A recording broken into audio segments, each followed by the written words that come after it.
అప్పుల భారం తగ్గించారు, ఆదాయాన్ని పెంచి చూపించారు. విద్య, ఆరోగ్య, సామాజిక రంగాలకి అధిక ప్రాధాన్యత ఇస్తూ చంద్రబాబు కంటే భేష్. బడ్జెట్ కేటాయింపుల్లో జగనన్న మార్క్. అప్పులు తగ్గాయి, ఆదాయం పెరిగింది.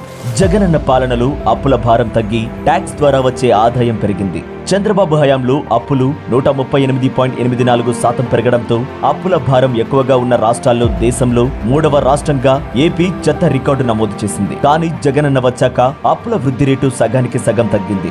బాబు హయాంలో 138.84% ఉన్న రుణభారం జగనన్న పాలనలో 78% తగ్గింది. ఆంధ్రప్రదేశ్ కి ట్యాక్స్ ద్వారా వచ్చే ఆదాయం సైతం 43% పెరిగింది. 2018-19లో 58,000 కోట్ల నుండి 2022-23లో 84,000 కోట్లకు పెరిగింది. మార్చి 2024 నాటికి ఈ ఆదాయం 1,00,000 కోట్లు అవుతుందని అంచనా వేస్తున్నారు. అప్పుల భారాన్ని సగానికి సగం తగ్గించి ట్యాక్స్ రెవెన్యూ పెంచిన ఘనత జగనన్నకే సాధ్యమైంది.